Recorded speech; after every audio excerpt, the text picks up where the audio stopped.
ପିଲାମାନେ ଆଜି ଆମେ ଅନଲାଇନ୍ ଶିକ୍ଷାଦାନ କାର୍ଯ୍ୟକ୍ରମରେ ପାଠ ଠୋଠାର ଚିତ୍ରଗୁଡ଼ିକ ଅଭ୍ୟାସ କାର୍ଯ୍ୟର ଚିତ୍ରଗୁଡ଼ିକ ବିଷୟରେ ପଢ଼ିବା।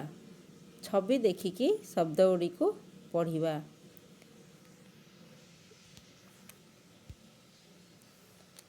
ଏଇଟାକୁ ପିଲା ପ୍ରଥମ ଚିତ୍ରରେ ପିଲା ଦେଖୁଛ, ଏଇଟାକୁ କହନ୍ତି ବଗ। କ'ଣ କହନ୍ତି? ଏଇଟାକୁ କହନ୍ତି ବଗ। ତା ପାଖରେ କ'ଣ କହନ୍ତି? ବତକ। ଏଇଟାକୁ କହନ୍ତି ବହି। ଏଇଟାକୁ କହନ୍ତି ଡାଳ। ଇଏକୁ କହନ୍ତି ନଳ। ତୁମର ଓଠ ଅଛି ନା? ୟାକୁ କହନ୍ତି ଓଠ।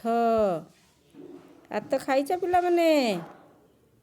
ଶାଗୁଆ ରଙ୍ଗର ଯେଉଁଟା ଦେଖୁଛ ତାକୁ କହନ୍ତି ଆତ। ଆଖିରେ କ'ଣ କର ପିଲାମାନେ? ଏଇଟାକୁ କହନ୍ତି ଆଖି।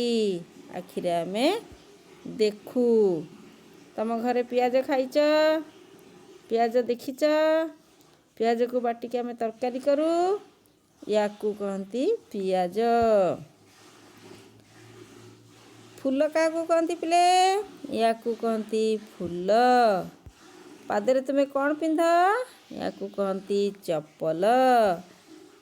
ତମେ କେଉଁଥିରେ ଲେଖ? କଲମ ନୁହେଁ? ଆଉ ଏଇଟାକୁ କହନ୍ତି ଫୁଲ। କ'ଣ କହନ୍ତି? ଫୁଲ। ଫୁଲ ଦେଖିବାକୁ କେତେ ସୁନ୍ଦର ନୁହେଁ ପିଲେ?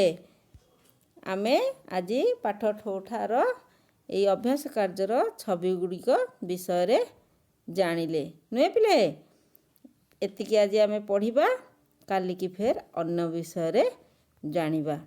ବୁଝିଲ? ଘରେ ସବୁ ଅଭ୍ୟାସ କରିବ। ଏଇ ଚିତ୍ର ଗୁଡ଼ିକ ଦେଖିକି ଅଭ୍ୟାସ